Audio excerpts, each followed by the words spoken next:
He has held positions managing sales, customer services, complaint management, product management, infrastructure, and MIS functions, project management, central office roles, training and development as the head of training and development for the retail portfolio management vertical since October 2020. At one of our locations in Bangalore at that point.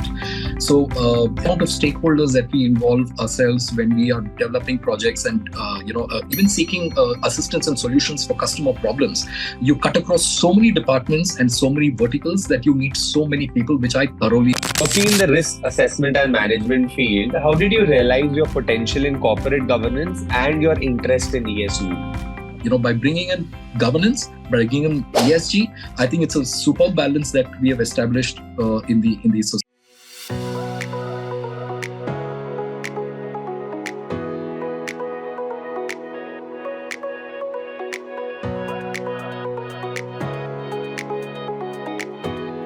Ladies and gentlemen, and welcome to the esteemed FaceTime with Leaders, an initiative by World Development Corporation. My name is Taneol and I'm an anchor at World Development Corporation. FaceTime with Leaders is a platform for industry veterans to come together to share their knowledge, ideas, thoughts, and best practices with one another, as well as with upcoming industry leaders. In a nutshell, we attempt to encapsulate the multi-decadal learnings of all our industry stalwarts. We hope that by conducting these FaceTime with Leader interviews, we can bring together a global community of eminent personalities.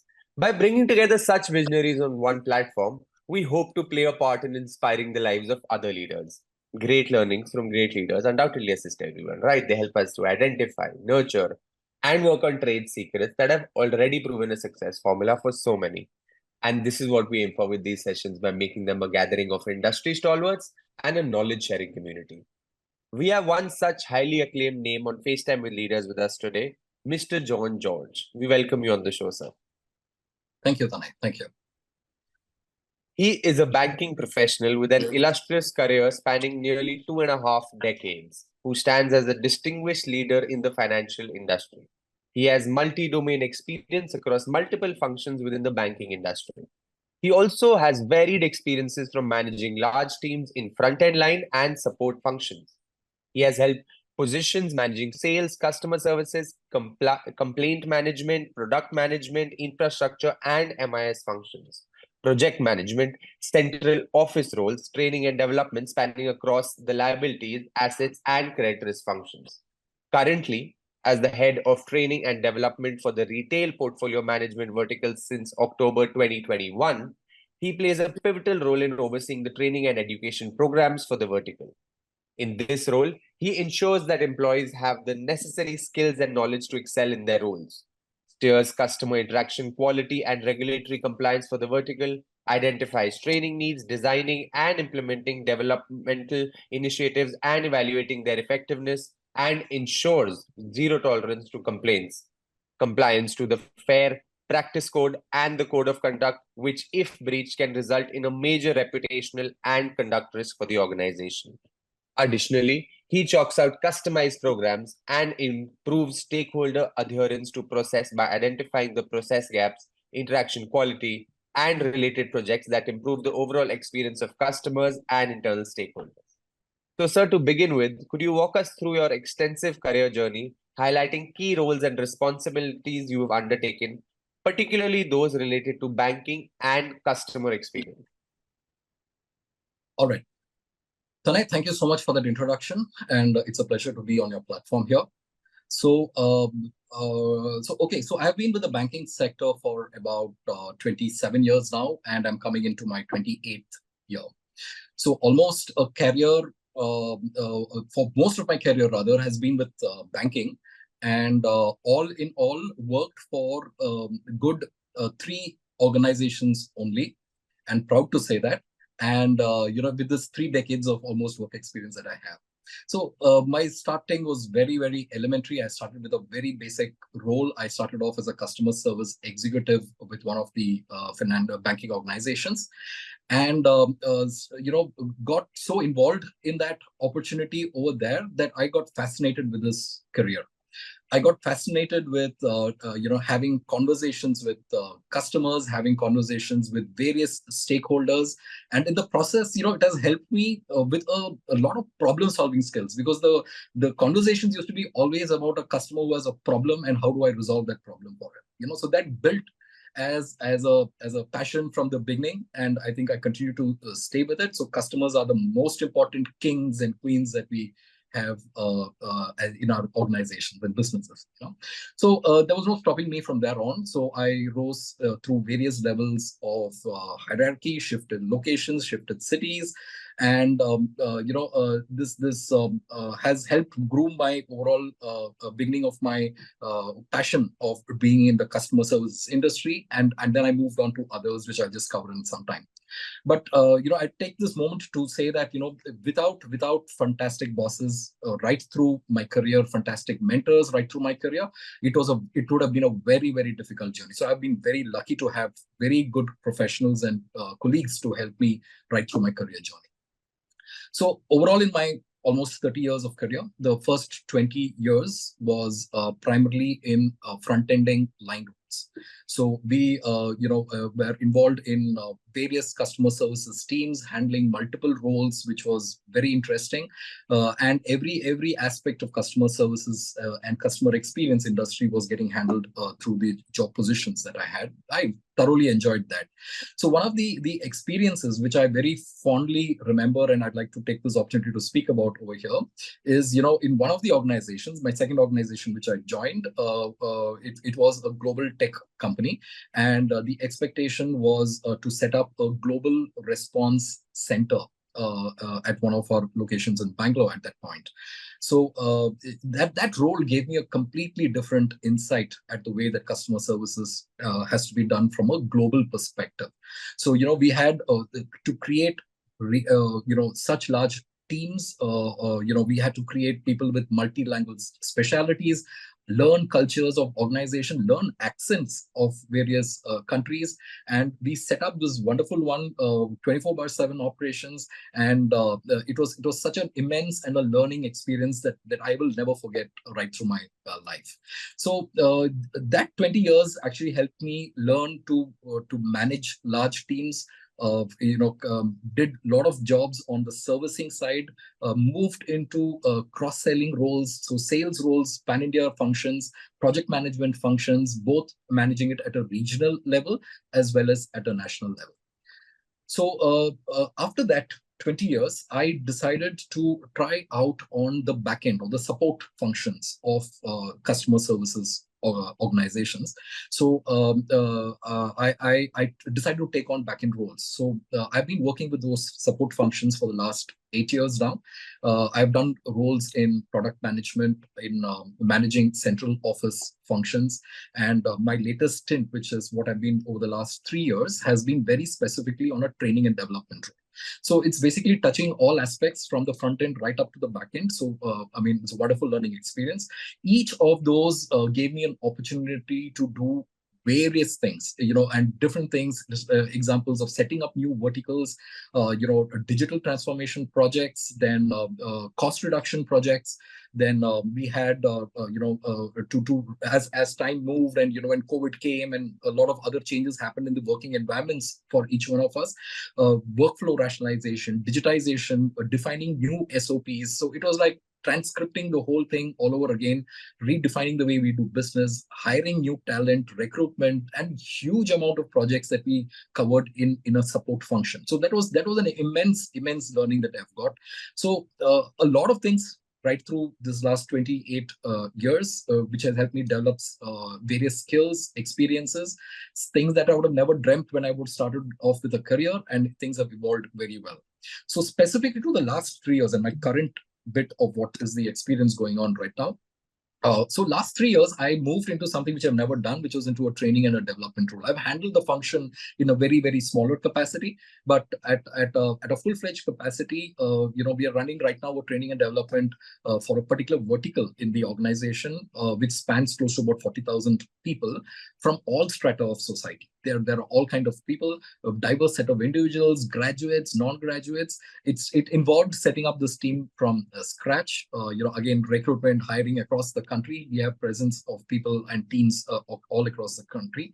And the good part is, with a lot of technological evolutions, we've got a lot of new stuff of technology that we integrated into designing our training programs and in analyzing training needs. So that's broadly been what the career journey is. So what were your early career inspirations in the banking and finance industry, and what are your day-to-day motivations? Yeah, okay. So I got into banking more by choice. It was just not by design at all. I never aspired to get into banking, but it just happened that post my graduation, my first job, opening that came up, which I really enjoyed. Even my interview process of that particularly, and decided to join that place, was for a banking. So I started enjoying my job. I can say just like how fish takes to water. It just seamlessly integrated into their role. So my inspirations primarily came in from the experiences that I have gone through. A mix of, of course, learning banking for the first time at that particular point, to a lot of people-related interactions. I think one of the biggest learnings and inspirations that came to me is the exposure that I got in interacting with, be it my peers, be it my colleagues, after a point, my subordinates as well, and the amount of stakeholders that we involve ourselves when we are developing projects and, even seeking assistance and solutions for customer problems. You cut across so many departments and so many verticals that you meet so many people, which I thoroughly enjoyed during that time. So that gave me a stepping stone into what I am today. And the joy of dealing with all the people, meeting their expectations, developing their processes, and a whole lot of senior management team interactions that happened very early in my career continues to inspire me to this very day. And meeting people and all kind of seniority of people to the newer generation people who are coming in, it's an amazing learning experience. So this continues to inspire me big time. So what is the most significant professional feat that you have achieved or want to achieve? Sure, I come to that, but while we are speaking, there's something else that came to my mind just to continue with my. Sure, please. So, one of the things which really energizes and motivates me is the fact that I like I said, I love interacting with people. So I'm a people's person at heart. So and I find that working with others who share my same values, goals is incredibly fulfilling for me as well. So for me, motivation comes from a sense of pride, accomplishment that comes with achieving difficult goals, whether it's hitting a sales target or whether it's completing a complex project. Irrespective, the high that you get with that kind of achievement is unmatchable and priceless to that extent. So I find that I'm most motivated when I set my goal very clear in mind. If I understand and I have set that as a goal in mind, I think I make my plan to show and make sure that me along with the team does achieve these kind of goals that's been set. So whether it's been providing excellent customer service or creating innovative solutions or simply being a supportive team member, I feel most energized when the work is having a very positive impact.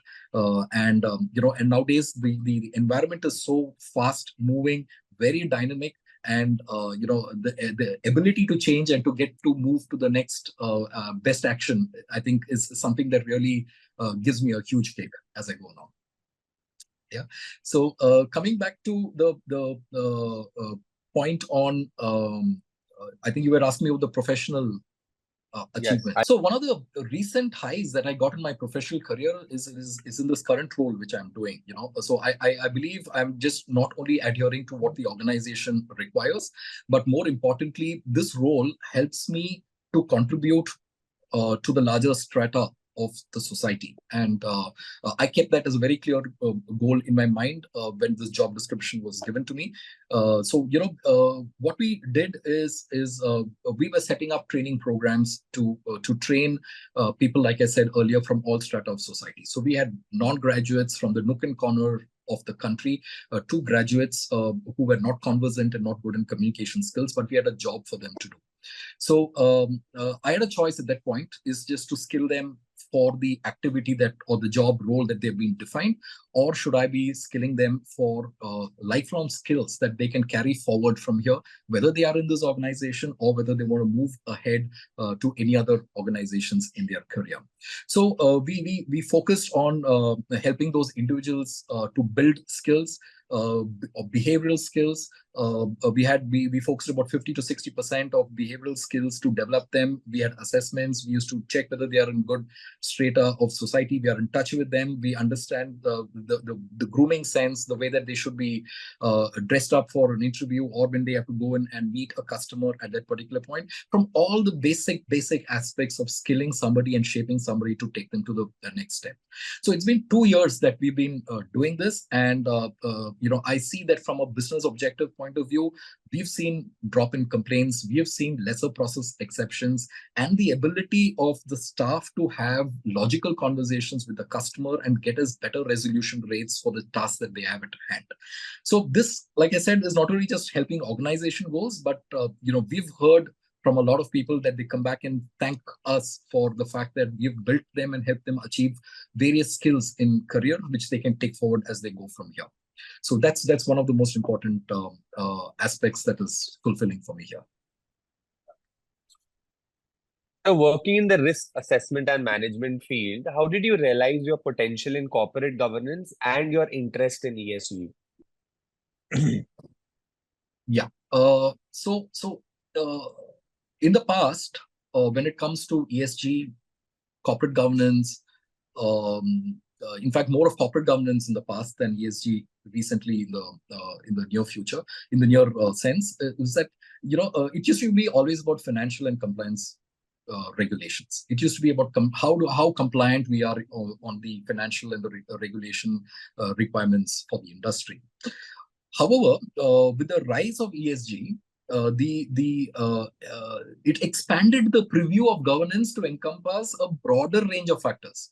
Okay, from not just about carbon footprints, but to also promoting diversity and inclusion.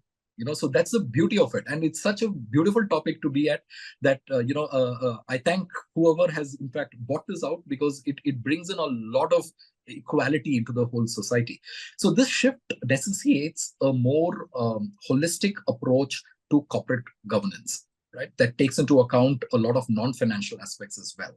So I realized through various mediums, adopting sound corporate governance, the ESG factors that are being built in, helps mitigate a lot of risks. It helps encourage a lot of innovation, and I believe a lot of cost reduction for companies as well. So what more would an organization want but this?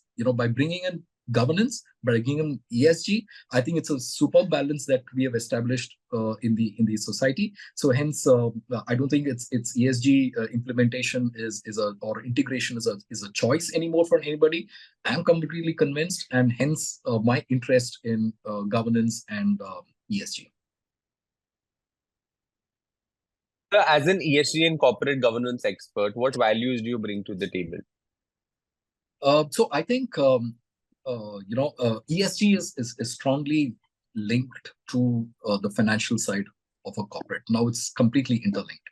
So I believe that I would be able to strike a good balance between meeting ESG factors as against just about financial risks and opportunities.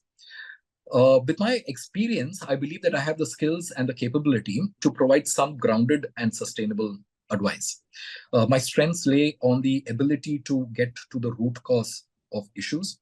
Stakeholder relationship is another key skill, which is very critical for an ESG expert.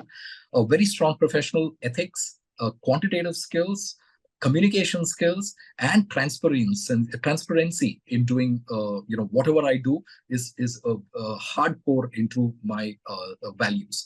So these values, I think, will hold good not only in a BFSI or a banking financial sector, but also in any industry you take it. So I'm keen to explore opportunities and corporate governance in sectors even outside the banking domain.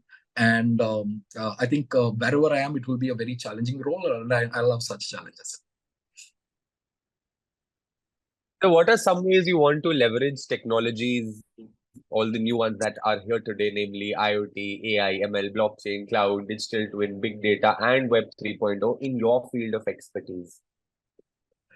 That's a lovely topic, very close to my heart, because that's what I would say in any industry people are looking forward to help technology enable you to do better business.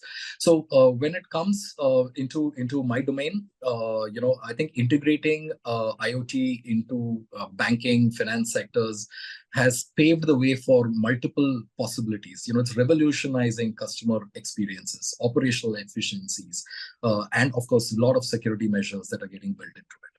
So to thrive in a upcoming financial landscape, institutions must embrace the potential of new age technologies. There's no choice.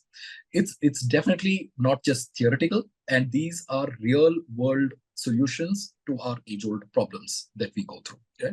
So as competition intensifies, the differentiator is going to be on how enabled we have been on technologies.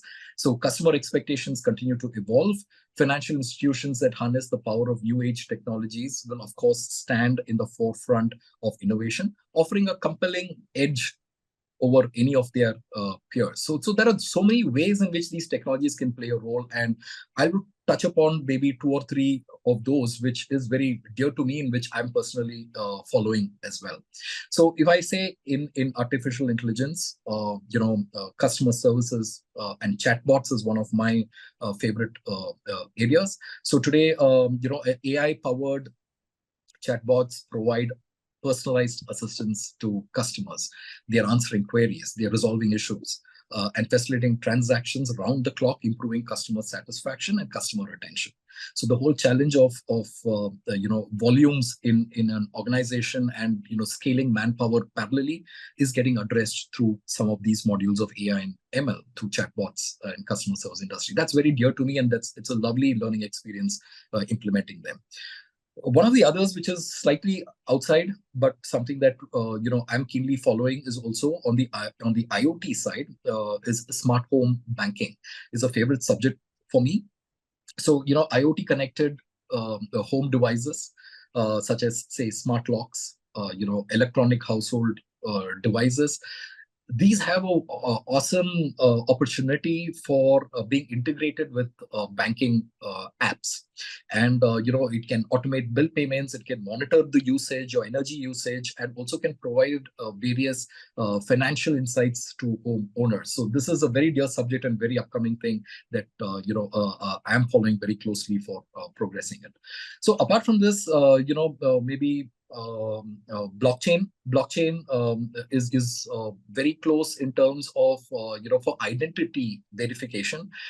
It's a lot of adoption that is starting. So blockchain based digital identification or identities provide a secure and a tamper proof way to verify and authenticate customer identities, thereby enhancing security and compliance in banking operations. So these 3 are very, very close to me, and I keep following them up quite closely. So to summarize, banking continues to embrace AI, IoT, blockchain, Web 3.0, you name the technologies, but everything has a role where banking can be made simpler for our customers. But they come with various challenges. So we should be very, very cognizant of that, including data privacy concerns, regulatory compliance, interoperability issues, and cybersecurity risks. So overcoming these challenges will require collaboration between banks, technology partners, regulators, a lot of stakeholders to ensure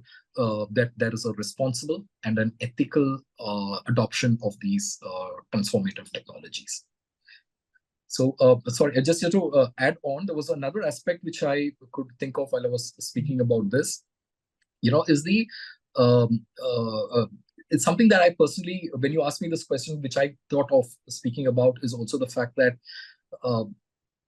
learning is very important. And my 2 bits of advice to the people listening is that without constant learning, nothing really is going to help you in your career. So I had taken it on myself to do multiple learning opportunities. So, like for example, I'm not anymore immediately into project management of fintech with fintechs or with integration to systems here, but some of these things are very close and dear to me. So, keep following this as passions beyond over and above the jobs that I do. So one of the things which is a principle in which I keep following is to have keep learning a lot of things. So I've during whenever I get time, I take these long-term courses which I can complete. So some of those are, say for example, I'm a certified life coach. I'm a certified emotional intelligence coach. I've also done a couple of courses on NLP, which is neuro-linguistic programming, and now with the IDP program with the Directors Institute, certified for that as well, and moving on to do the ESG certification, which is almost completed.